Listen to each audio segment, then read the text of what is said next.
Ah, yo amène ici. Bonsoir, Yvan. Bonsoir.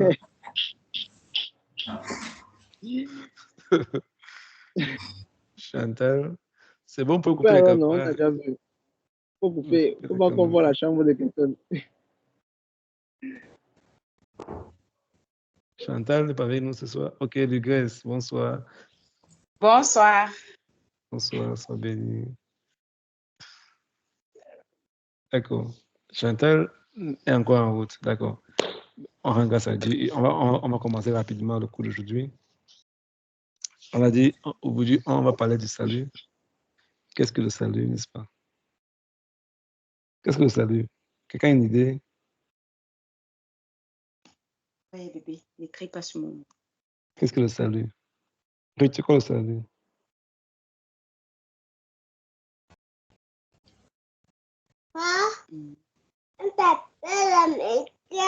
Oui. Eric.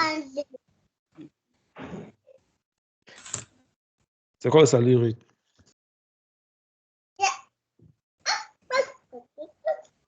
Clara ne bavarde pas. N'est pas avec nous. Ok. Loïc, selon toi, qu'est-ce que le salut? Bon, pour moi, le salut, c'est... Le salut, pour moi, c'est accepter. C'est accepter de croire à une personne qu'on ne connaît pas. C'est vrai, ça? Non. Non, non, non, non, non, non, non, non, non. Un instant, il va encore réfléchir un peu. Ok, je réfléchis bien à mes réfléchis, pardon. Vas-y, Loïc, dis-nous, qu'est-ce que le salut? Bon, pour moi, le salut, c'est la vie, la nouvelle vie que Dieu nous a offerte par son Fils Jésus-Christ. Ok. La nouvelle vie que Dieu nous a offerte par son Fils Jésus-Christ. D'accord. Quelqu'un d'autre a une autre demande de réponse?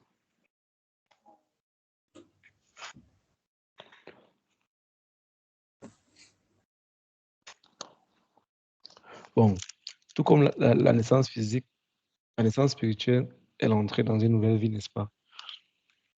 On a dit que, la dernière fois, on a bien expliqué ça. C'est l'entrée dans une nouvelle vie. Et le but de cette leçon d'aujourd'hui, c'est de nous expliquer, en fait, certaines choses qui arrivent à un croyant dès sa conversion. Qu'est-ce qui s'est passé et ce qui s'est passé lors de la conversion. Mais il faut savoir maintenant que lorsque on parle de salut, ça veut dire qu'on parle de quelque chose que, comment dire ça? Quelque chose qui nous réclamait, quelque chose on souffrait. On parle de fardeau, on parle de souffrance, on parle de prison, n'est-ce pas? Parce que la Bible dit qu'on a tous hérité du péché d'Adam et Ève. On a expliqué ça le mois dernier très bien. On a pris les exemples très clairs, on en a parlé très, très clairement. Et on a dit en fait que l'homme a donné, Dieu a donné le pouvoir à l'homme et l'homme a donné ce pouvoir au diable, n'est-ce pas? La raison pour laquelle Jésus-Christ est venu en tant qu'un homme, parce qu'on a dit que Dieu ne peut pas aller prendre ce pouvoir-là au diable. Il fallait qu'un homme à qui il a remis pas tout ce qu'il a récupéré. Il fallait un homme qui est supérieur au diable. Il fallait une race qui est différente de la race qui vient d'Adam. Tout ce qui venait d'Adam était sous la domination du péché. Ils sont déjà sous le péché. Il fallait un homme il fallait quelqu'un qui soit en même temps homme, en même temps qui n'est pas de la race d'Adam. Donc Dieu devait faire une forme de création, raison pour laquelle il a sorti Jésus rien que de Marie seule et non la sémence entre la sémence d'un homme qui rencontre le vœu de la femme.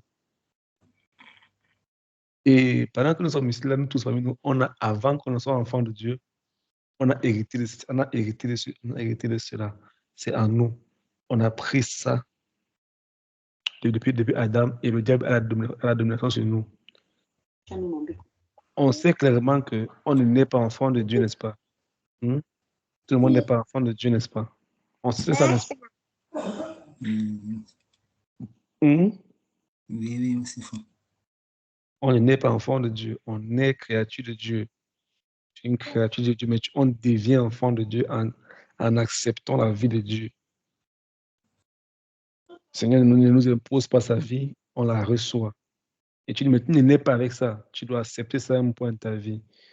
Mais avant d'accepter ça, en fait, la Bible dit que il y a des choses qui sont en toi que tu se manifestent à l'intérieur de toi que tu ne sais pas d'où ça vient. Ça veut dire que on nous enseignait à l'école de la relation d'aide que ta vie n'est que le produit de la vie de ta mère et de ton père. Quand tu es le mélange des deux là, il produit ce que tu es aujourd'hui. Ça veut dire que si tu prends le temps pour bien observer, tu verras que il y a des traits de caractère propres à tes parents qui t'influencent d'une manière ou d'une autre. Que ce soit au niveau de la colère, que ce soit au niveau de la responsabilité, que ce soit au niveau de la manière d'aborder, la manière de parler aux gens, la manière dans ton caractère, dans tes attitudes, dans ta démarche, dans beaucoup de choses. Tu verras que ton père et ta mère, c'est là que le mélange, c'est là qui forme ce que tu es aujourd'hui.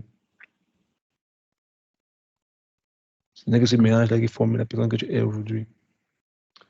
Et maintenant, il faut savoir maintenant que eux aussi, ils ont aussi hérité de cela. Et ils ont ajouté pour eux dessus, ils t'ont transmis. Ça veut dire que il y a des choses que tu es déjà prédisposé à faire, même sans avoir la conscience. Il y a des choses que tu es prédisposé à faire, comme un enfant de 3 ans, 4 ans fait des choses qu'il n'aime pas conscience qu'il a fait, mais il fait. Pourquoi? Parce que il transporte des choses dans son sang, transporte des choses. Sa vie transporte des choses qu'il n'est pas au courant. Et surtout, quelque part, il ne sait pas où c'est, puis c'est en train de partir, ça vient quelque part. Et pendant qu'il est conscient qu'il est en train de partir, il continue à partir. Au lieu de sortir, il prend un autre chemin, il suit ce même chemin-là. Ça veut dire quoi? Que tu es une victime. Ça veut dire que, par exemple, tu peux te dire, bon, moi, je suis comme ça, je fais comme mon père, je fais comme ma mère, mais demain, quand tu seras marié, tu te rends compte qu'aujourd'hui, tu n'as pas encore le challenge du mariage parce que tu n'es pas encore marié. Mais demain, quand toi, tu es marié, tu vas te rendre compte dans ton mariage avec ta femme, tu seras beaucoup plus en train de faire des choses que ton père a fait avec ta femme. Peut-être avec ton mari, tu seras faire des choses que ta mère faisait souvent. Et tu seras toujours en train de vouloir répliquer ces choses-là qui sont déjà en eux. Comme un de mes pères, la fois, il disait souvent qu'il y a des choses qui ne se manifestent pas encore. Toi, tu ne peux pas encore atteindre un niveau où ça se manifeste. Donc, tu es une victime. Mais tu n'es pas. Il y a des choses qui sont déjà en toi, les iniquités de tes pères. La Bible le dit. La Bible dit que les pères ont mangé les raisins verts, n'est-ce pas? Les enfants, les dents ont graissé des dents. Ça a gâté les enfants. Ils ont mangé ce qui n'était pas beau. Ils ont touché à l'interdit. Donc, tu es une victime. En même temps aussi, tu es responsable par rapport à ton tempérament, ce que tu vois, ce que tu écoutes, ce que tu fais. Tu es responsable. Et en même temps, tu es coupable. Il y a ces 3 choses que moi je mets tout le temps. Pourquoi? Parce que tu as reçu, tu es responsable maintenant et tu vas aussi transmettre. Donc, en même temps, tu es une victime. En même temps, tu es responsable de ce qui t'arrive. Et en même temps, tu es coupable parce que tu seras jugé après. Donc, c'est un cycle qui continue comme ça. Donc, Dieu sait que l'homme est dans l'impuissance et dans l'incapacité de couper ce cycle et de l'arrêter. C'est la raison pour laquelle Jésus-Christ est venu. La raison pour laquelle Jésus-Christ est venu nous sauver.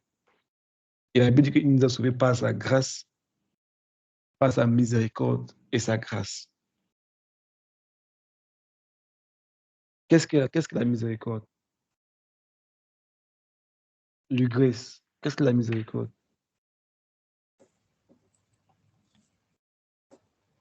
Pour moi, la miséricorde, c'est lorsque Dieu te fait grâce. Je ne sais pas si je comprends bien. D'accord. Dieu te fait grâce. Non, mais la miséricorde et la grâce, c'est 2 choses différentes. N'est-ce pas? On va C'est expliquer une ça. force de, je sais pas, c'est une forme de, bon, le monde ne vient pas, mais de se faire appétit, je sais pas. D'accord, on va expliquer ça tout à l'heure. Qu'est-ce que la miséricorde? La miséricorde, c'est quand je ne reçois pas le traitement que je mérite. On s'en prend. Lorsqu'on parle de miséricorde, j'ai fait quelque chose que je mérite. Bon, dans le mauvais sens, c'est pas le bon sens, bien sûr. J'ai fait quelque chose qui mérite une faute, une punition, mais je ne reçois pas le traitement qui m'est réservé. On appelle ça miséricorde. On se comprend. C'est quoi se comprend? Justement, donc comme une forme de pardon, quoi. Bon, on va dire pardon, mais on va pas dire pardon, parce que pardon, ça veut dire, bon, pardon, c'est autre chose. Mhm. On peut dire Je pense pardon, que c'est autre chose. encore. Je dis encore miséricorde, c'est quand je ne reçois pas le traitement que je mérite par rapport à une faute que j'ai commise. Mhm. Donc, j'ai fait quelque chose qui mérite une faute, mais je ne reçois pas le traitement que je mérite. Maintenant, qu'est-ce que la grâce? La grâce, maintenant, c'est quand je reçois quelque chose que je ne mérite pas. Mhm.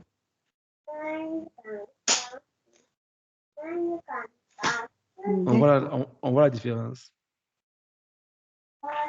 La grâce dépasse la miséricorde, c'est vrai. Mais la miséricorde, c'est dans le sens où, par exemple, on va prendre un exemple tout à l'heure. Je prends un exemple très basique. Quelqu'un a commis une faute, a commis un tort. Moi, je suis le juge. C'est un ami d'enfant, un ami du quartier. Moi, je suis le juge, je suis là. Et puis, il entre, et puis, on a regardé son procès. Tel a fait tant, et puis il est accusé. On sait, il a fait une faute. C'est clair, n'est-ce pas? Mhm. Et dans pareil, c'est mon ami, c'est moi qui le juge. Je peux décider et dire, bon, c'est vrai, il a fait ça, il a fait ça. Mais je passe dessus, quoi. Je Mhm. décide qu'on le libère.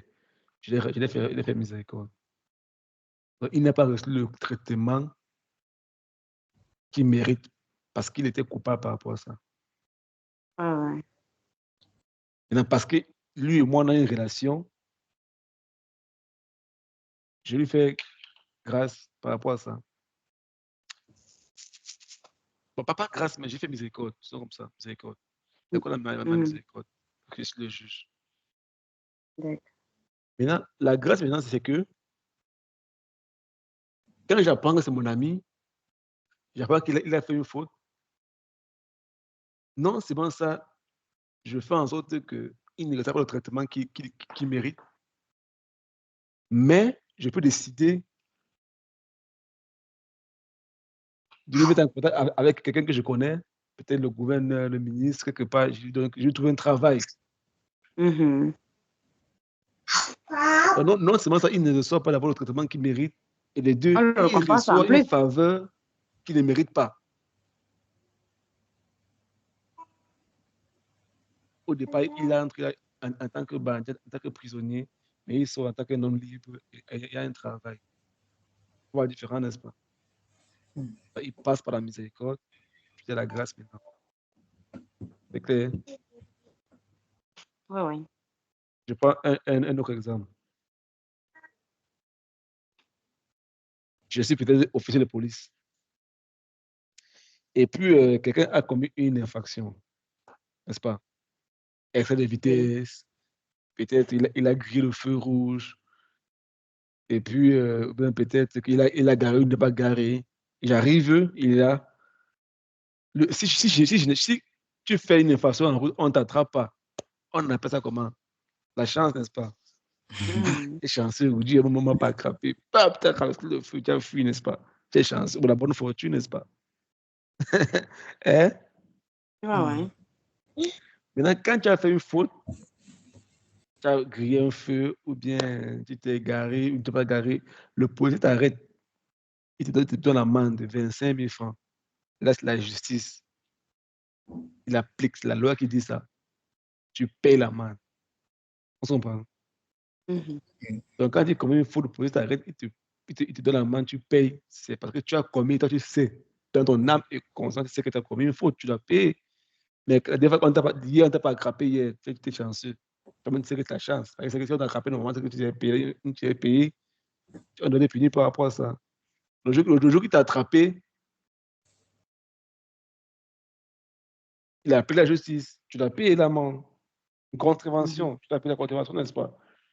Maintenant, qu'est-ce que la miséricorde? La miséricorde, ici, c'est quoi? C'est quoi? C'est quand le policier t'attrape, mais il ne te donne pas la contravention.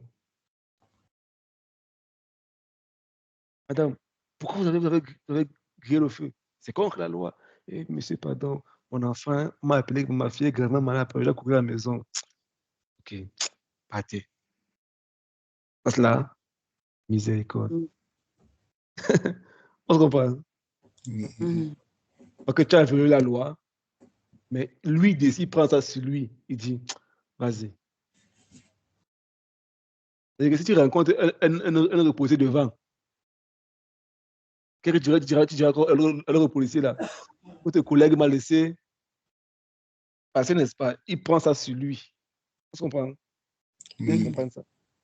Ça veut dire quoi? Si moi je suis le juge et mon ami entre, moi je suis le juge, je dis que bon, il est non coupable. S'il sort là, déjà, il voit la personne qui l'a accusé. Il dit que mais tu as volé. Il dira quoi? Mon gars, pas voir le juge, c'est le juge qui va libérer. Le juge prend ça sur lui. Et si quelqu'un te dit là maintenant que c'est moi qui ai signé, on s'en prend. Oui. Maintenant, qu'est-ce qu'on appelle maintenant la grâce? La grâce, c'est que le policier t'attrape, il t'a attrapé,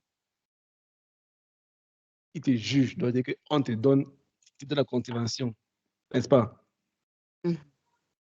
Mais il applique la loi lui-même. Il dit que bon, la femme, elle a violé la loi et contravention 25 000, mais il retire son argent lui-même.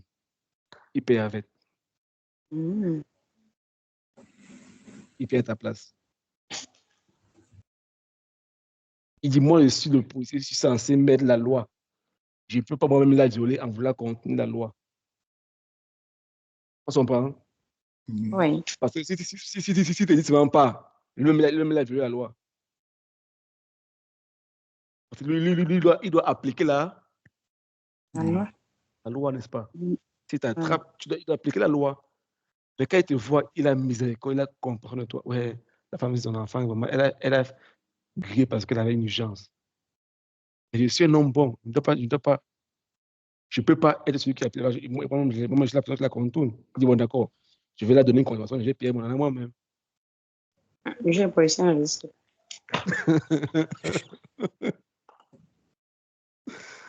Je pense, c'était un peu pour me faire comprendre la différence entre la grâce et la miséricorde. D'accord.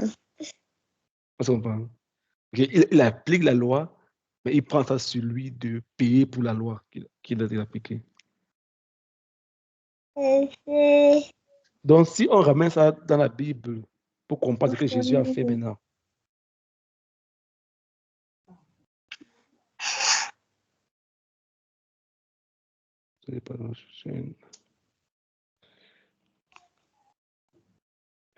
un instant, s'il vous plaît. Un missionnaire qui m'a écrit là.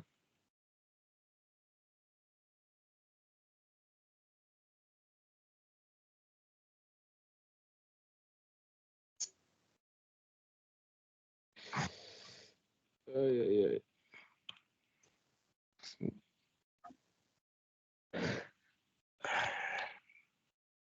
Bon, donc ça veut dire que c'est quand il fait ça. Maintenant, quand on vient maintenant à Jésus, quand on dit qu'il nous a sauvés par sa grâce et sa miséricorde, quelqu'un peut essayer d'expliquer ce que je viens d'expliquer maintenant en relation avec ce que Jésus a fait pour nous. Quelqu'un peut essayer avec cet exemple que j'ai donné tout à l'heure.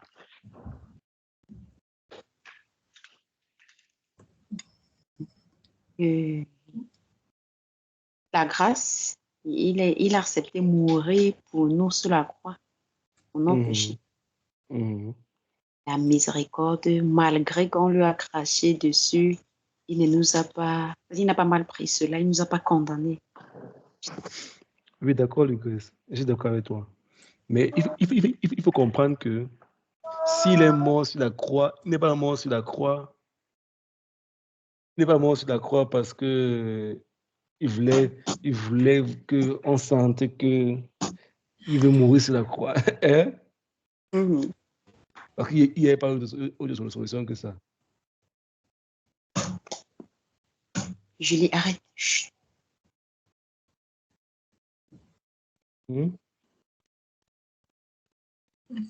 Il n'y a pas autre solution que ça. Ça veut dire quoi? La loi était déjà placée. Il y avait une loi qui pesait sur les êtres humains. On va voir. L'âme qui pêche, elle doit mourir. Mhm. Celui qui a péché doit mourir. Et on a dit à ce passé que quoi? Que quand Dieu a mis l'homme dans le jardin d'Éden, rappelez-vous, c'est Dieu lui-même qui a mis l'arbre, l'homme ne doit pas toucher à l'arbre. Dieu lui-même, mais Seigneur, tu connais l'homme, pourquoi tu mets encore là-bas? Il dit, oui, j'ai mis parce que je ne veux pas les prisonniers.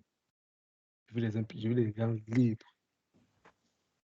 La liberté de choix. la liberté de choix. Je vais sortir pour aller au restaurant. Ça veut dire quoi maintenant?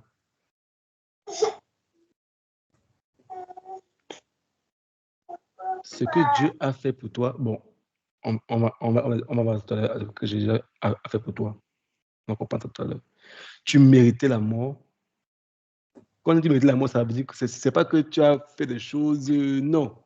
C'est que dans ta nature d'être homme maintenant, là, il y a, comme on a vu départ, il y a des choses que tu as pris de tes parents qui te dépassent. Plus ta part que tu mets encore dessus. Mhm.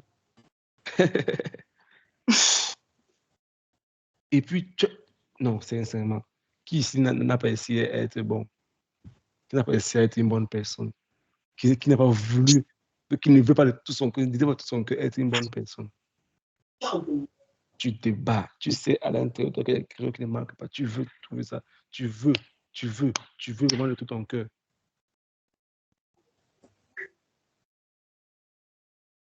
Qui va t'être son écran comme ça?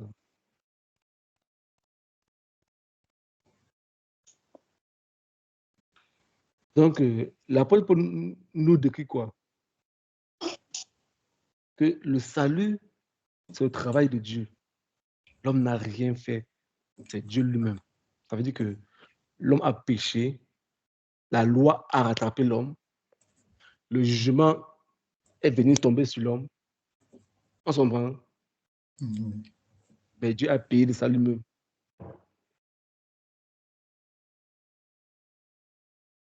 De sa propre poche. En faisant comment? En mourant lui-même.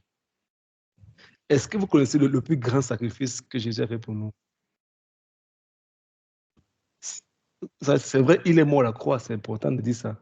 Il a souffert, on l'a tabassé, on a fouetté, tout ça. C'est vrai. Et je vous dis, rappelez-vous qu'avant qu'il ne vienne sur terre, Jésus n'était pas un homme.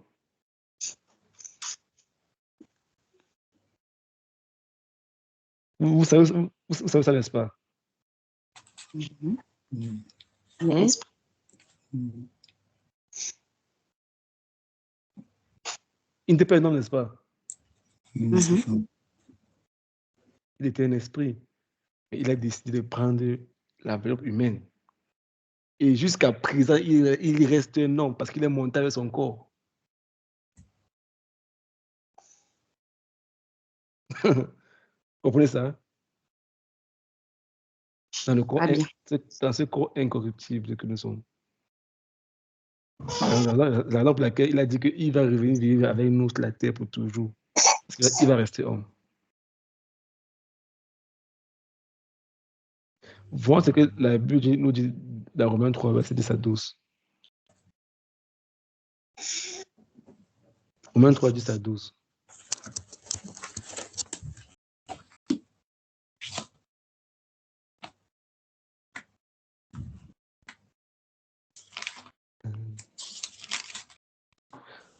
Allez, allons-y. Ouvrons les Bibles. Romains pour combien? Romains 3, versets 10 à 12.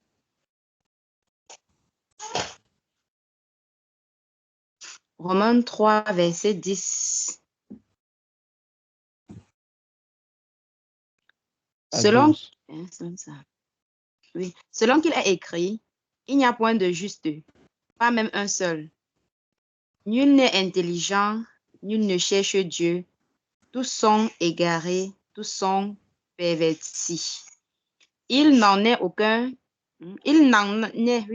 qui fasse le bien, pas même un seul. On comprend ça, n'est-ce pas? Personne ne fait du bien. Il n'y en a aucun qui fait du bien, même pas un seul qui fait du bien. Romains 5, 6 à 10.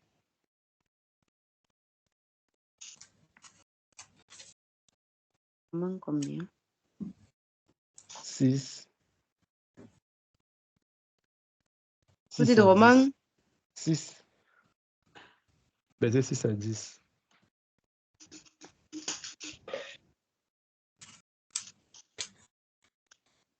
Romains 6, c'est ça?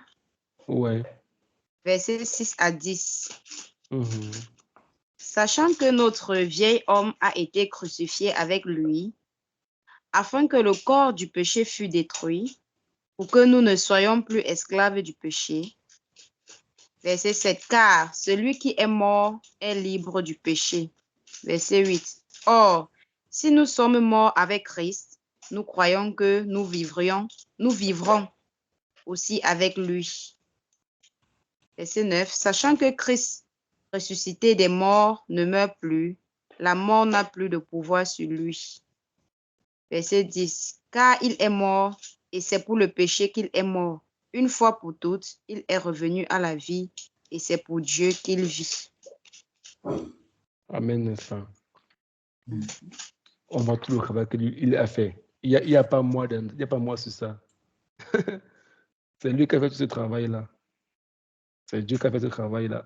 Après, prenez les textes Éphésiens 2, 1 à 9, Éphésiens 2, verset 12, Éphésiens 4, 17 à 19.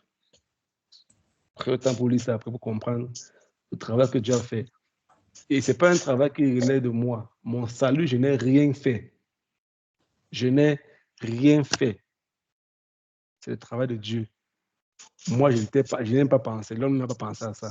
Mais Dieu qui a créé toutes choses a prévu une issue de sortie pour l'homme. On va voir le deuxième point aujourd'hui, les principes de Dieu d'institution. Ça veut dire quoi? La grâce de Dieu était évidente quand Adam et Ève ont premièrement obéi à Dieu, n'est-ce pas? Qu'est-ce qui s'est passé? Dans Genèse 2, verset 15 à 17, on a vu ça. Rappelez, et rassurez-vous, on va revenir sur ça encore. C'est Adam et Ève, encore, autant qu'il faut qu'il le faut. C'est là que tout a commencé. On comprend le commencement, ça va vous en train de partir. Donc, qu'est-ce que la Bible dit? Que quand ils ont mangé le fruit, la voix de l'Éternel parcourait. Il était là. Et quand il est arrivé là, il a demandé à Adam et Ève, mais qu'avez-vous fait? Et qu'est-ce que la Bible dit? Que quand ils ont entendu, bon, c'est mieux qu'on lise. Genèse 2, verset 15 à 17.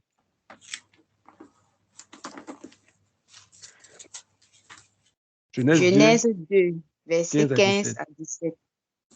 L'Éternel Dieu prit l'homme et le plaça dans le jardin d'Éden pour le cultiver et pour le garder. L'Éternel Dieu donna cet ordre à l'homme: tu pourras manger de tous les arbres du jardin, mais tu ne mangeras pas de l'arbre de la connaissance du bien et du mal, car le jour où tu en mangeras, tu mourras.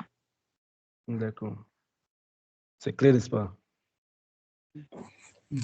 Dieu a dit à l'homme, le jour où tu vas manger ça, tu vas mourir. Eloïc. Oui, merci.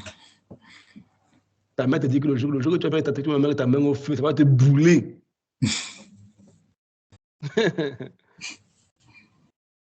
Allons-y, verset 25. Toujours Genèse 2. L'homme et sa femme étaient tous deux nus et ils n'en avaient point honte. Voilà. Ils étaient nus, ils n'avaient pas honte, n'est-ce pas? Mhm. C'est ce que ça veut dire. Ils ne savaient même pas, ils ne savaient même pas qu'ils étaient nus, donc ils n'avaient pas ces yeux-là pour voir ça. Oui, on peut dire dans ce sens-là qu'ils ne savaient pas qu'ils étaient nus. Mais si on veut voir ce texte dans son sens littéral,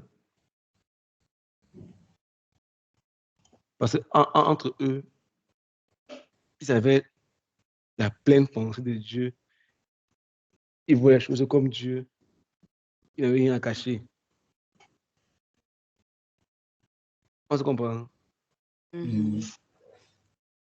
Parce qu'ils voyaient les choses comme Dieu. Ils avaient la gloire de Dieu en eux. Et avant, il y avait les lions, il y avait les tigres, il y avait les animaux sauvages, il y avait eux, mais ils ne les touchaient pas. Parce qu'ils voyaient le Créateur au travers d'eux. Ils voyaient le suprême au travers d'eux. Vous comprenez ça? Ils avaient la gloire de Dieu sur eux. Et c'est cette gloire de Dieu-là qui fait en sorte que c'était un vêtement qui était sur eux. C'est comme ça. D'accord. Vous comprenez ce que je dis? Mhm. Tant qu'ils obéissaient à la parole de Dieu, ce que Dieu a dit, il y avait cette couverture-là qui était sur eux. Du coup, ils se voyaient. Une protection divine. Voilà. Vous allez voir que c'est pareillement ce qui arrive aux chrétiens. Quand tu crois, il y a cette couverture qui vient sur toi.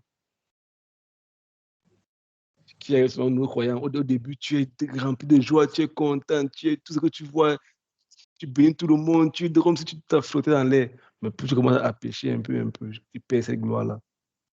Et puis, voilà ce qui va se passer. La Genèse 3, verset 6 à 21. C'est très long. Mais quand ils ont mangé le fruit, la Bible dit que qu'est-ce qui s'est passé en première position?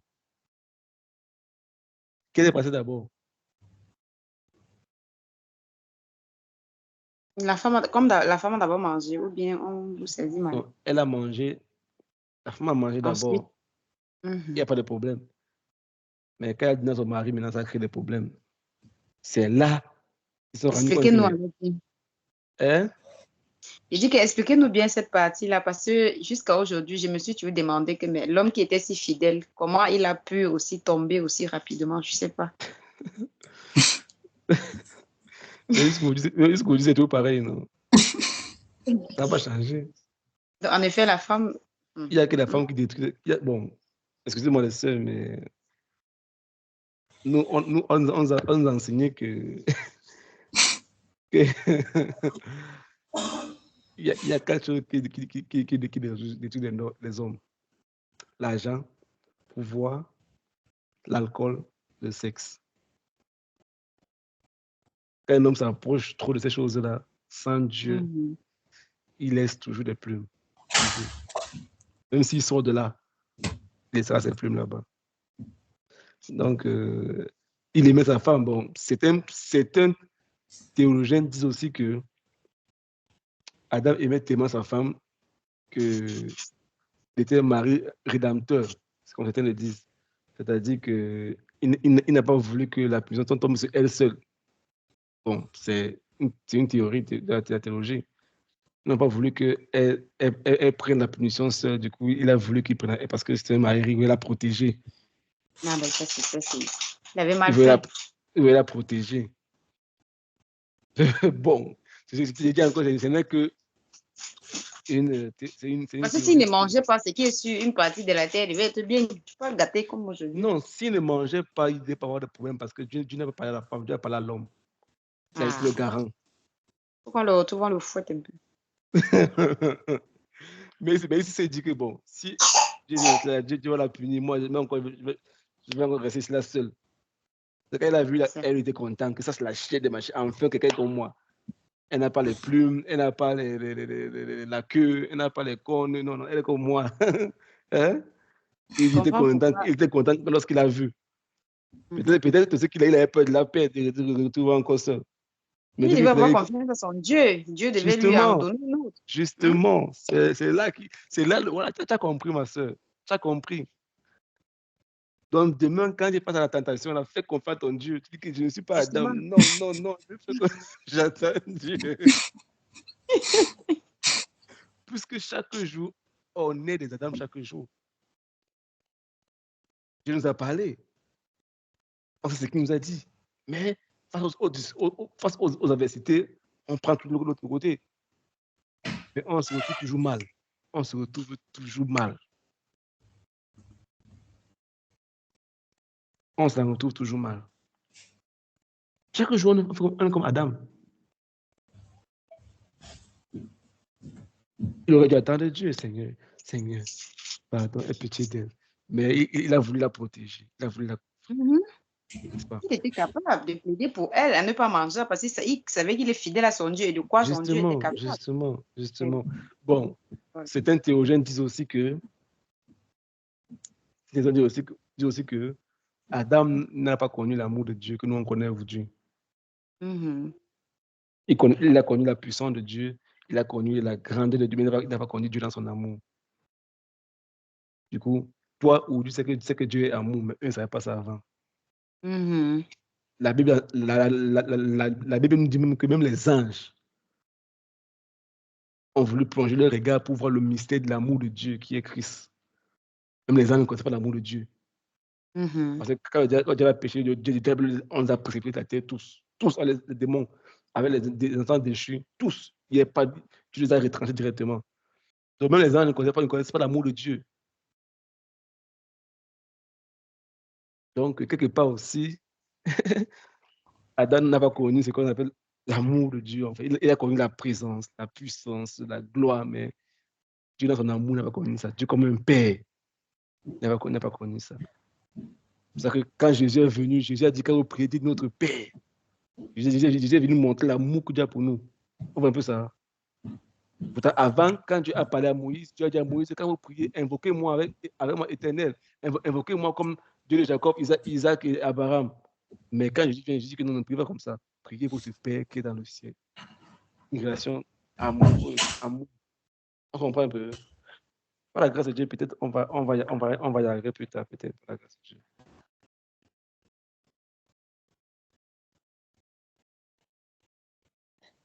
Donc, quand ils ont mangé le fruit, le fruit défendu sur l'arbre, directement, ils se sont découverts nus. Donc, ils ont perdu la gloire de Dieu qui était en eux. Ils ont vu leur faiblesse, ils ont vu leur insuffisance, ils ont vu leur misérabilité, ils ont perdu la divinité qui était sur eux. On se comprend? Et là, qu'est-ce qu'ils ont voulu faire? Se cacher. Et là, qu'est-ce qu'ils ont fait comme beaucoup de chrétiens font aujourd'hui? Se cacher. Non, ils ne se sont pas cachés. Ils sont cachés quand Dieu est venu.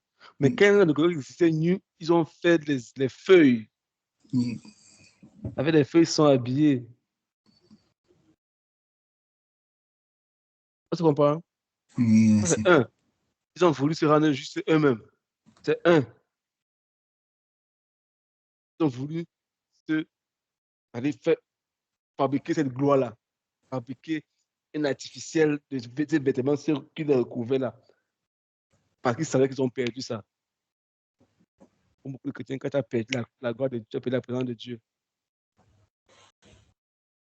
Tu veux faire les choses pour fabriquer la gloire. Tu viens à l'église, tu vas à la chorale, tout le monde dit c'est l'entre toi que Dieu t'a dit. Pas fait, mais tu as fait.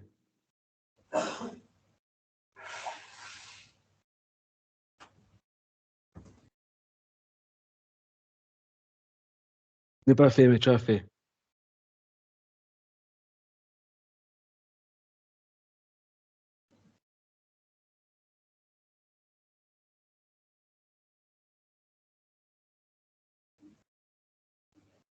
Ça, c'est un. Deux.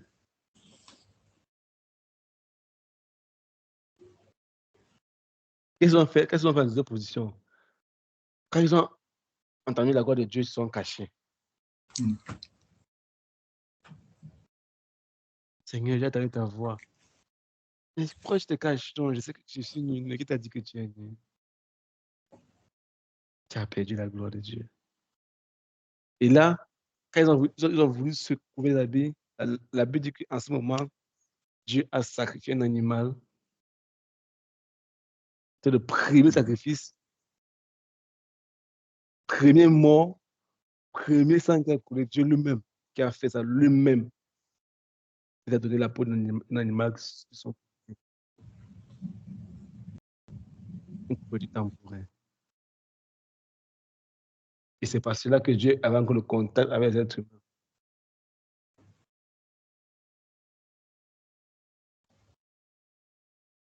C'est clair ce cas-là? Oui, c'est ça. Rappelez-vous, le salut vient toujours de Dieu. Quel que soit ce que l'homme fait, il ne pourra jamais acheter ce salut-là. Ils ont voulu se faire des feuilles, n'est-ce pas? Mais Dieu savait que ces feuilles-là, 2-3 jours, ça va pourrir. Mais Dieu lui-même a fait un vêtement avec des peaux d'animaux. Allez lire la Bible, nous donnons la référence, l'autre là. Dieu a fait lui-même le vêtement avec la peau d'un animal, il a donné ses vêtements avec ça. Lui-même. Ils n'ont pas demandé ça. Est-ce qu'ils ont demandé ça? Non. Non. Lui-même, il a fait parce que. Bon, on va voir. On voit aussi un principe de substitution. Ça, c'est le devoir que vous allez faire. La Pâque en Égypte, dans Exode chapitre 12. Chacun doit rentrer, lire ça et voir la substitution à l'intérieur. Comment Dieu a sauvé un peuple. Qu'est-ce qui s'est passé, ce qu'il vivait, ce qu'il traversait et comment Dieu les a sauvés. Comment Dieu a substitué. C'est-à-dire que sortir le salut dans ce texte-là de Exode 12 et 13. Ça, je vais sauter rapidement. Je vais pas directement sur Jésus-Christ, sacrifice.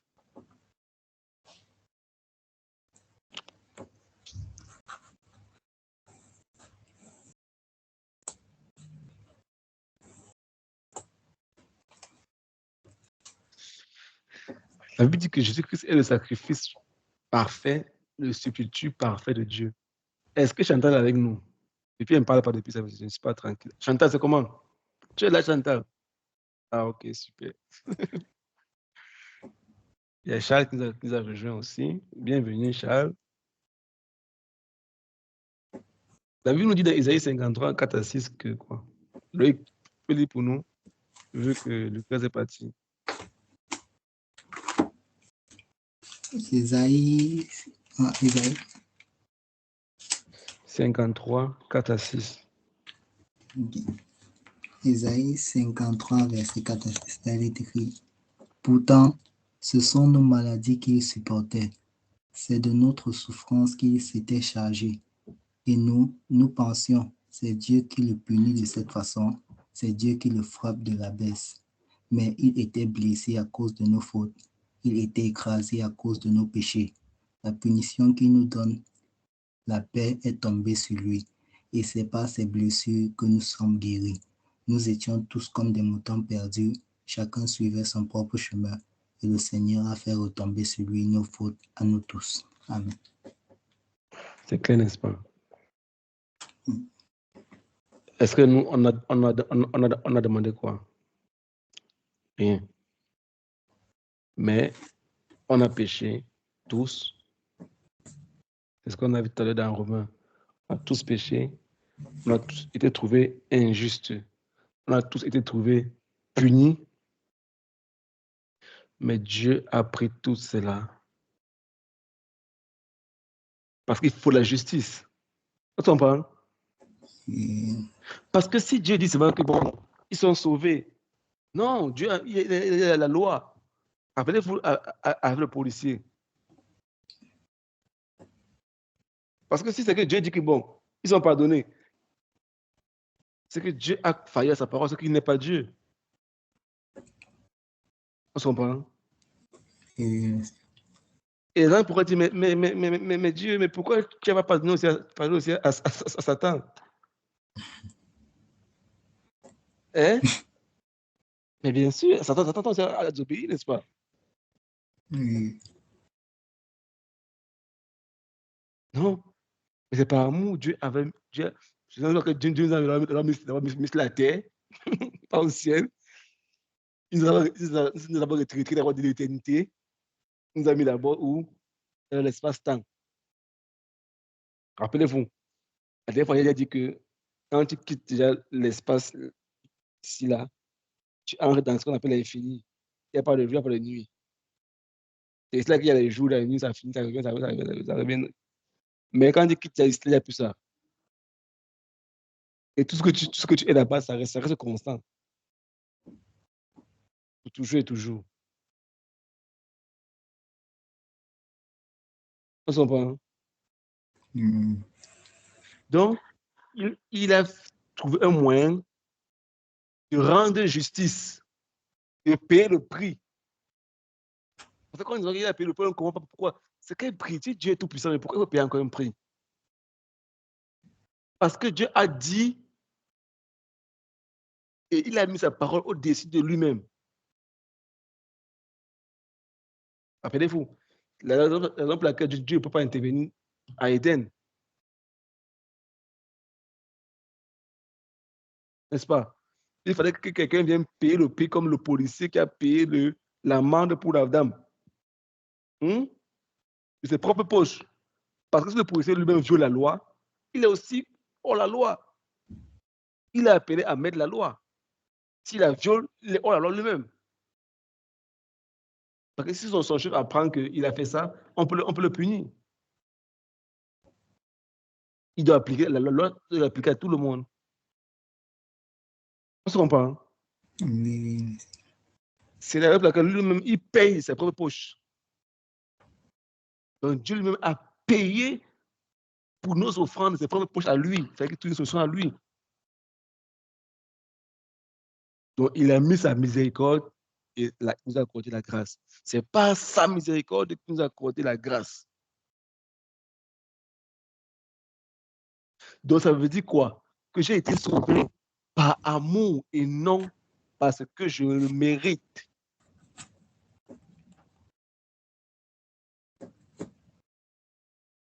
Si Dieu ne nous sauvait pas, il resterait toujours Dieu. C'est vraiment son pouvoir. Vous comprenez ça? Non, mais c'est ça, non? Il resterait toujours Dieu. Je ne sais pas que c'est Dieu. Mais il veut qu'on soit avec lui. C'est par amour qu'il m'a sauvé. C'est par amour qu'il m'aime. Et souvent, on oublie ça. Il y a tellement de chrétiens qui ont oublié que Dieu les aime. Ils comparent l'amour de Dieu avec les voyages, mariages, les biens de... Non. Quand tu comprends que Dieu t'aime, ta foi va prendre une autre dimension. Je vous dis ça. La substance de la foi, c'est savoir que Dieu m'aime. Je n'ai rien fait. Papa, c'est que tu es là. C'est que tu ne m'abandonneras pas. Quelle qu'en soit la situation, tu m'as dit que tu es avec moi chaque jour. Je te fais confiance. Tu appuies ta foi, ça reste vers Dieu même. Maintenant, quand tu dis, bon, pas fait telle chose. Oh, papa, mais tu vas te faire. Prie à telle heure. C'est par amour maintenant que tu réponds à cela. Tu ne peux pas ça pour flatter Dieu. Tu ne pourras rien faire pour... Tu ne peux rien ajouter à Dieu, tu ne peux rien retirer de Dieu. Mais il a besoin de toi.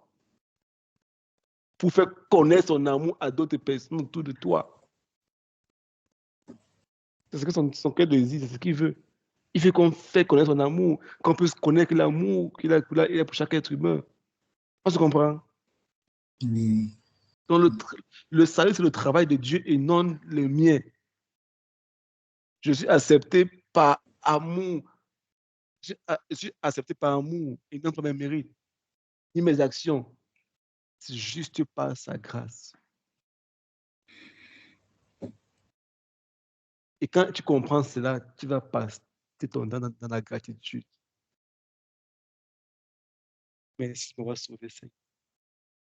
Quand je vois les jeunes de mon âge, ce qu'ils font, je dis merci. Parce que si tu ne m'avais pas retiré de là, Je ne suis pas meilleur qu'eux. Non. C'est ta grâce qui m'a trouvé, Seigneur. C'est ta miséricorde. Aide-moi à les dire qu'ils ont besoin de toi. Aide-moi à les dire, Seigneur, à les démontrer l'amour que tu as pour eux aussi, comme tu l'as démontré à moi, montré aussi à moi. Moi, je comprends.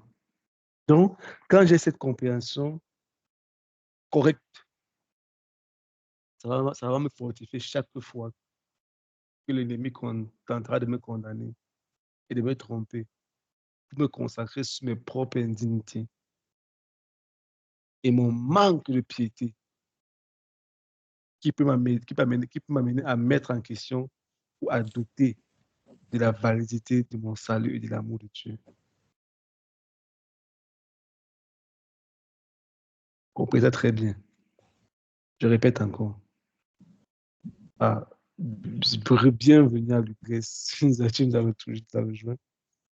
Donc, on disait tout à l'heure que quoi? Oui, ma connexion m'a lâché. Je suis allée refaire le Oh, transfert. désolé. Gloire à Dieu pour toi. Sois béni au nom de Jésus-Christ. Donc, on va être déterminé de connaître. Ça finit par faire le transfert. Que le Seigneur t'accorde toutes les portions au nom de Jésus. Donc, on a dit Amen, merci. que j'ai été sauvé par amour et non pas parce que je mérite quoi que ce soit. Il t'a sauvé par amour parce qu'il t'aime. Il t'a sauvé. Et on a dit que le salut, c'est le travail de Dieu et non mon travail. Je ne mérite rien. Aucune action n'est pas sa grâce.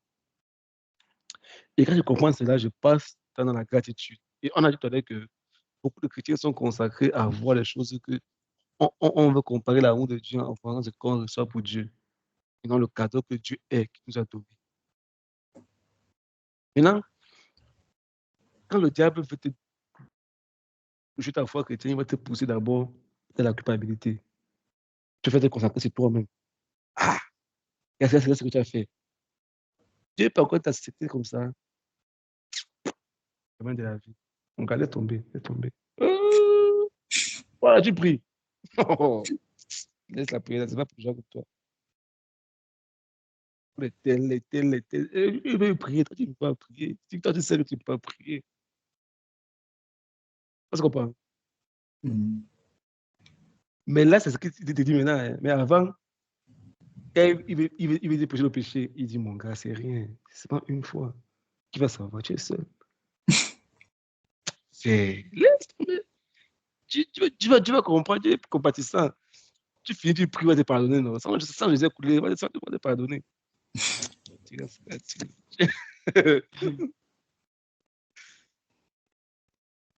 Et là, tu sais pas, et là, il te laisse te nourrir. Et quand tu tombes dans le péché, une fois, 2 fois, 3 fois, tu sens mal. Après, quand tu rentres le soir, oh Seigneur, il te dit merci. Tu entends, il va te dire que toi, là, tu pries. Hey! Tu ne t'écoutes pas. Laisse tomber après. C'est pas pour les gens comme toi. Après, je dis seulement, oh Seigneur, pardonne-moi.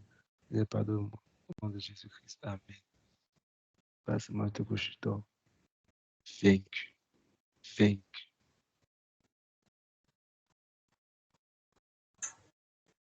Vaincu dans la prière, vaincu à tous les niveaux. Tu viens devant Dieu, tu ne peux pas demander quelque chose à Dieu parce que tu sais que tu ne mérites pas. C'est vrai que tu ne mérites pas. Mais ce n'a jamais été le cœur de notre Père qu'on s'éloigne de lui. Adam a fait ça, il s'éloigne de lui. Mais avec nous, il a trouvé une solution.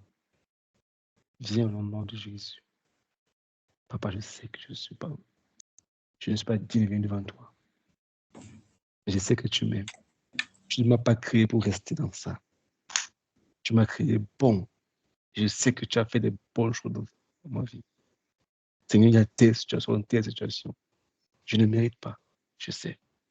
Mais je sais une chose, c'est que tu m'aimes. Tu as dit que tu m'aimes d'un amour éternel. Tu as dit que même si une femme oublie le fruit de tes entrailles, toi, tu ne m'oublieras jamais. J'ai dit la dernière fois, j'ai encore fait. Dernière fois, j'ai encore tombé. Dernière fois, j'ai encore fait. Dernière, j'ai continué à faire. Je n'ai plus de force. J'ai essayé avec mes forces, je n'arrivais pas. Face à ça, je suis impuissant. Et je sais que tu m'aimes. Je ne baisserai pas les bras, je vais lutter jusqu'à la dernière minute, m'appuyant sur ton âme. Et tu pries, aide-moi, Seigneur. C'est ça qu'il veut pour toi, c'est ça qu'il veut pour moi. Le salut, ce n'est pas quelque chose que toi tu fais. Non. Il t'a accordé ça. Et moi, je répète encore, ta foi prend un autre niveau quand tu bases ta foi sur l'amour de Dieu. Quand il y a une situation compliquée, j'imagine. Oh, papa. Après, moi, je vous dis, c'est que je vais encore le répéter encore, ceux qui ne savent pas. Moi, je suis allergique. Bon, je vais dire ça comme ça. Aux gens qui prient en priant éternel, Dieu Tout-Puissant, Dieu 3 fois Saint. Moi, je suis allergique à ça. Ouais. C'est vrai qu'on aura le cours de la prière, mais Jésus ne nous a pas appris à prier comme ça. Et tout le Nouveau Testament, Jésus n'a jamais dit que éternel, non. Jamais. Toujours Père. Père, je te rends grâce parce que tu m'écoutes toujours. Et quand il a dit, après on a prié, quand il a dit, bon, après on a prié, il a dit, quand vous priez, dites, notre Père qui est aux cieux. Il a dit, pas dit à mes frères que je monte vers mon Père, leur Père. Dieu, c'est ton Père. Quand tu pries, et tu dis, je vais m'atteler encore et encore, c'est ton Père et il t'aime. Jésus a dit, aussi méchant que vous êtes, vous allez donner les bonnes choses à vos enfants. Encore même plus fort raison, le Père céleste donnera des bonnes choses ou encore donnera le Saint-Esprit. C'est notre Père. Il nous aime. Il nous a sauvés pour être avec lui. Il ne t'a pas sauvé pour que tu souffres. Mais toi, tu refuses de voir son amour. Et tu quantifies son amour avec ce que tu reçois de lui. Pourtant, le salut, c'est la plus belle chose qu'il t'a offert.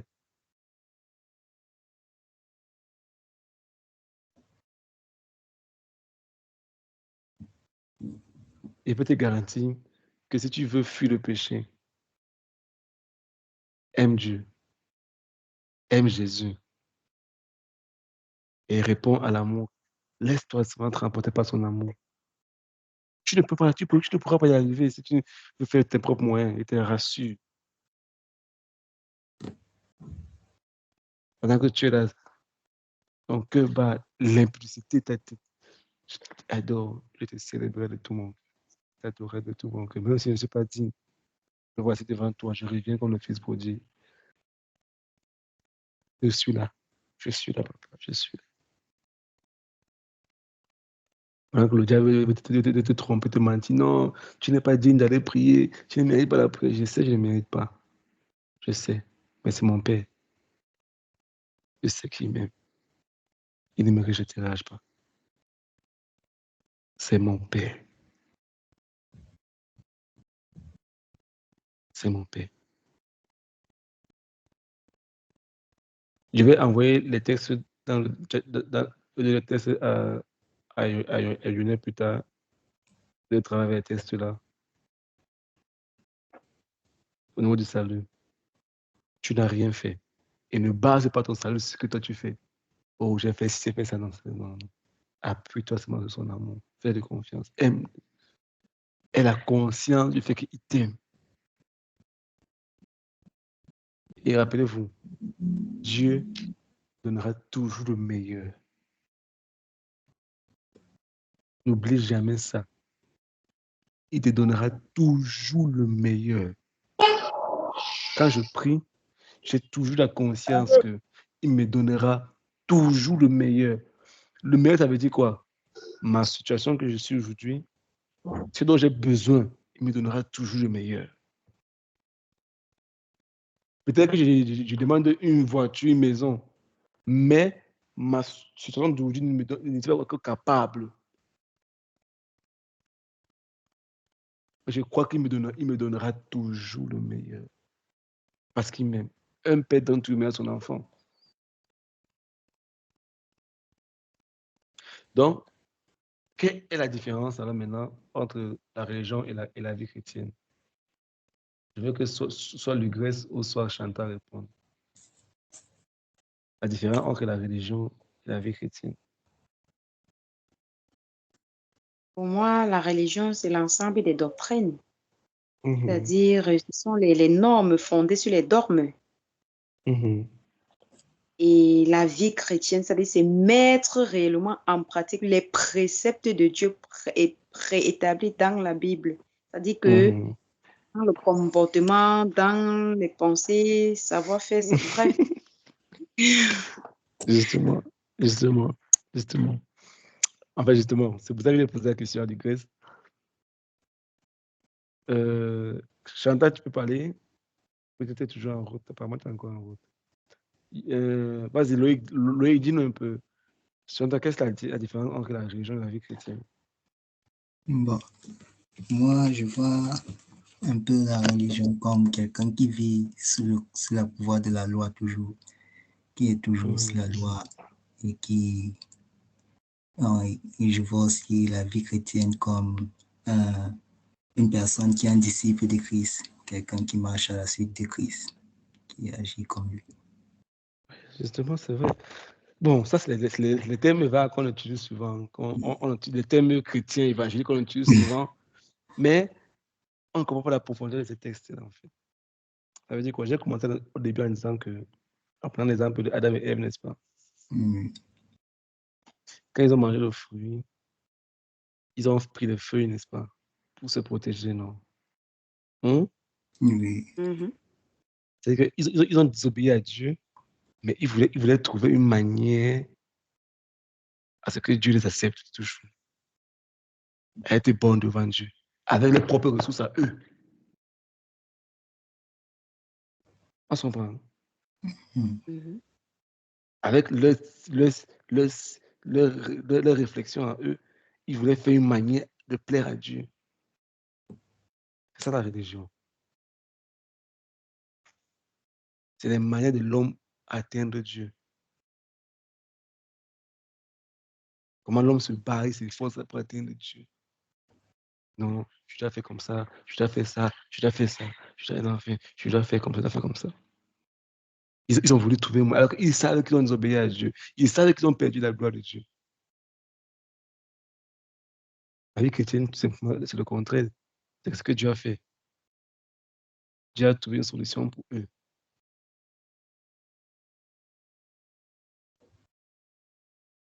Donc, en mot simple, la vie chrétienne, ça signifie quoi? C'est que, tu dois savoir que Dieu c'est ton Père et que tu n'as rien, tu ne feras rien pour payer quoi que ce soit ce qu'il a fait. Ton salut ne dépend pas de tes bonnes œuvres. Ça va du fait qu'il t'aime, il te veut auprès de lui. C'est d'abord un. De deux, maintenant, vivre la vie chrétienne, maintenant, c'est sa vie. C'est tout le parcours en sachant qu'il t'aime. Et tout ce que je fais, c'est en réponse de l'amour qu'il a manifesté pour moi. Je ne fais pas ça pour être accepté. Non, je suis déjà accepté. Je fais ça maintenant pour répondre. Parce que je suis accepté, je veux que d'autres aussi connaissent l'amour que j'ai connu. On se comprend? Donc, je ne prie pas, je ne donne pas mes offrandes, je ne fais pas ça à l'église pour que non, Dieu m'a déjà accepté. Il m'a déjà accepté. On ne travaille pas pour le salut. On travaille pour Dieu parce qu'on est déjà sauvé. On se comprend? C'est comme l'armée. Tu ne travailles pas dans l'armée pour être recruté dans l'armée. Non. C'est quand tu es déjà recruté maintenant que tu commences à travailler pour servir. C'est pas ça. C'est ça. C'est quand tu es déjà dans le corps que tu sers le corps. Mais tu parais hors du corps et puis tu servir. Non. C'est parce que tu es déjà accepté de Dieu qui veut que tu travailles pour que tu dois servir maintenant. Par amour. pour que d'autres gens puissent connaître cet amour-là pour lui. On se comprend? Oui. Il a dit, si tu cherches le royaume des cieux, si tu as le royaume des cieux, les choses ne viendront pas derrière pour te suivre. Donc, on ne sait pas Dieu pour être sauvé. C'est parce qu'on est sauvé qu'on travaille avec le Seigneur. Tu ne pars pas à l'église, tu ne pas pour être sauvé. Donc, c'est parce que tu as déjà reçu Christ comme Seigneur sauveur, tu es déjà enfant de Dieu et tu sais que Dieu t'aime, que tu réponds à l'amour qu'il a pour toi.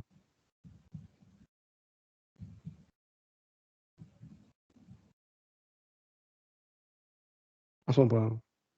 Mhm. Donc, quand tu as compris ça, tu ne bases pas ta foi chrétienne sur tes œuvres, sur ce que tu fais, ce que tu ne fais pas, non. C'est vrai qu'il y a les étapes qui vont venir, mais la fondation la plus importante, c'est d'abord ça. C'est ce qu'il m'aime.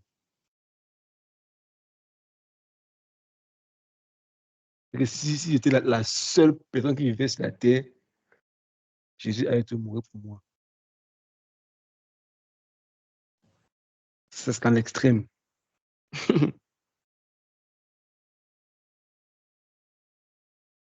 Parce qu'il t'aime. Et n'oublie jamais ça. Comprends le salut. Aujourd'hui, on a fait ce que la première partie. Comprends le salut, c'est savoir qu'il t'aime.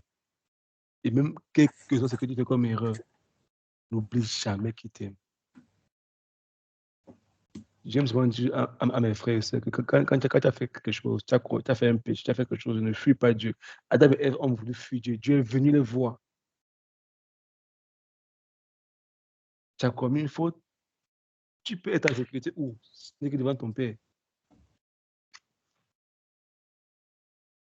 David dit que quand il vient dire à David que David a commis un péché, David court dans la prière, il va prier. David est trop sage. Il court, il va prier, prie. Il dit que je préfère que c'est toi qui me punisses, toi Dieu, punis-moi. Parce que quand tu vas me punir, après tu vas me consoler. Je préfère que c'est celui qui m'aime qui va me punir. Hein? Parce que s'il fuit, il n'est pas dans le diable. Et il va me dévorer, quoi. Pas te faire effrayer dans lui. Ça veut dire que je préfère que c'est toi qui me punis là. Parce que quand tu vas me punir après, tu vas me consoler après. Il court à la prière, Seigneur, me voici, et puis. Ouais. Moi. Il dit, me voici, papa, me voici. Et puis là, il pleure 3 jours. Il pleure. Et puis, Dieu dit que l'enfant va mourir. Il dit que ouais, Seigneur. Il dit non, Dieu, l'enfant va mourir. Mais plus tard, Dieu a donné notre enfant, Salomon.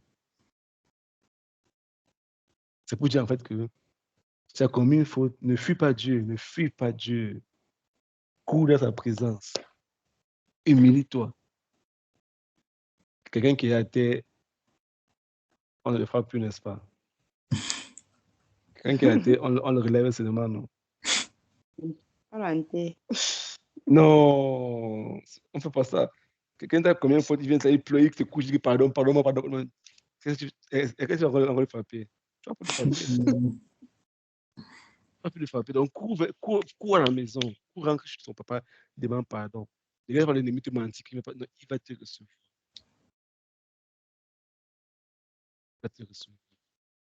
Il veut que tu sois avec lui. Et pendant ces moments-ci-là, on passe ensemble, Seigneur, je veux d'abord que tu aies cette conscience-là, qu'il t'aime et qu'il veut passer par toi pour montrer son amour à d'autres personnes. On s'en va. Il veut te faire comprendre qu'il t'aime. Et tu dois baser ta vie sur ça. Et si tu grandis dans tes relations avec lui, dans cette basée sur son amour, sur sa fidélité, tu verras que ta vie ira de gloire en gloire. Et je te supplie, quel que soit ce que tu as fait, et que tu penses que tu as fait, ton Père t'aime. Il dit que pour toi, je suis capable de donner des nations. mais que dans ton cœur, son amour soit trouvé prompt et fidèle. Donc, qu'est-ce qu'on retient ce soir? Ce soir, on comprend que le salut que Dieu t'a accordé, ce n'est pas sa miséricorde et sa grâce. Tu devais être traité d'une autre manière, mais Dieu ne t'a pas traité de cela. Et ajouté à cela encore, il a payé tes frais, il a payé ton jugement avec ses frais à lui-même. Et ce n'est pas fini. Il a dit qu'après ça, il vient vivre en toi. Et ce n'est pas fini. Il dit maintenant que quand il vient vivre en toi, il y a pour toi de l'avenir, de l'espérance. Ce n'est pas fini. Il dit que après toi, tous ceux qui viendront après toi, toute ta descendance seront bénis. Et ce n'est pas fini. Quand tu quittes là, tu vas rester avec lui pour toujours et toujours. Et ceux qui viendront après toi, vous allez vous retrouver encore là-bas. Imagine un peu toute la gloire qu'il a préparée pour toi, tout un plan magnifique et glorieux. Et ma prière pour chacun d'entre nous, c'est qu'on ne passe pas à côté de cela. Que les choses de ce monde, que les choses de la vie présente ne nous empêchent pas de passer à côté de l'amour et la magnificence qu'il a prévue pour nous.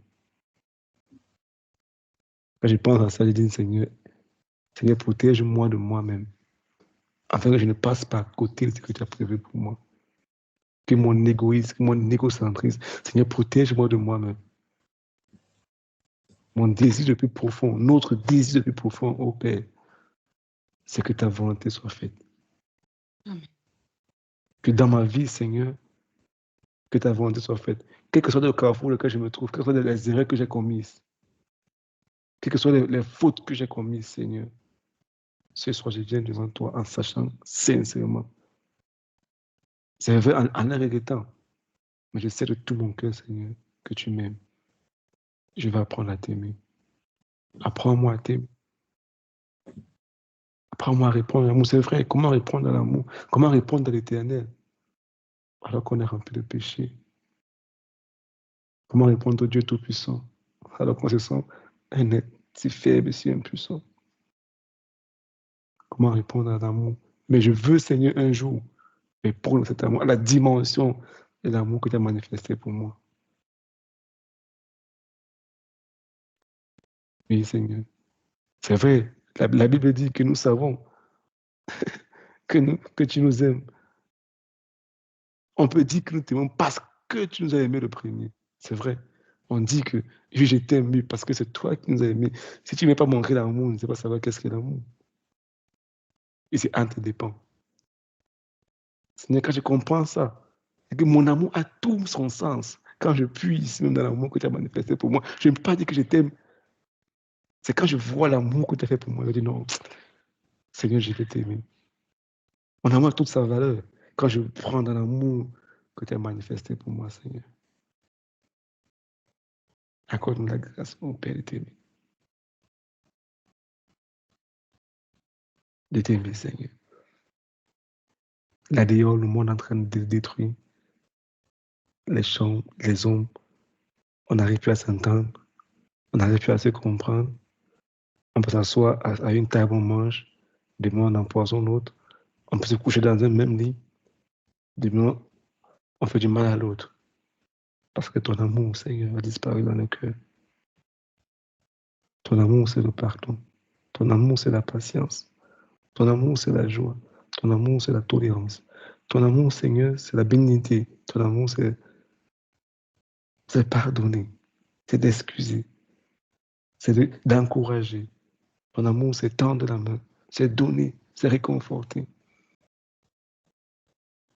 Et le monde est en train d'aller dans tous les sens parce que ton amour a disparu.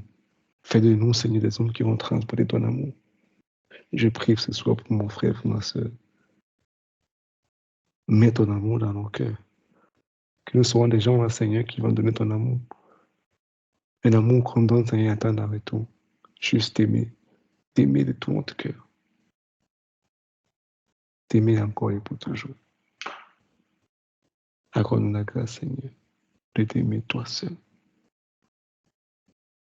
Que ton nom soit béni, que ton nom soit magnifié, célébré et exalté pour toujours au nom de Jésus-Christ. Je te recommande chacun d'entre nous, Seigneur. Je plaide le sang de Jésus-Christ sur chaque personne quel que soit l'endroit où on se trouve, que ta grâce, Seigneur, repose sur nous. Que ton ciel demeure ouvert partout où nous allons. Que ton regard, comme tu as dit, l'ange, les yeux de l'Éternel sont fixés sur ceux qui le craignent. Et l'ange de l'Éternel campe pour tous ceux qui le craignent. Il les arrache du danger. Je prie, Seigneur, que tu nous continues, fais ton œuvre en nous. Jusqu'ici, Seigneur, tu as bien fait. Et je sais que tu n'échoues jamais. Et tu ne commenceras pas ma vie. Tu n'as jamais échoué, Seigneur. Et tu ne commenceras pas maintenant. Je sais que nos vies seront de succès. Tu n'as jamais échoué. Et tu ne commenceras pas maintenant. Tu n'as jamais échoué. Le mot échec n'est pas dans ta capacité. Tu n'es pas capable d'échouer parce que ça n'existe pas en toi, Seigneur. Je prie pour chacun d'entre nous que ta main repose sur nous et accorde-nous la grâce de faire ta volonté au nom de Jésus-Christ. Nous avons ainsi prié. Amen. Amen. Amen. À chacun d'entre nous, je ne sais pas si quelqu'un a une question ou bien un souci. Si vous avez des sujets de prière, n'hésitez pas à mettre à m'écrire. Lugresse, je sais, Oui. je t'appelle demain, s'il te plaît. Je n'ai pas oublié. Je sais que j'étais un peu chargé ce week-end et du coup,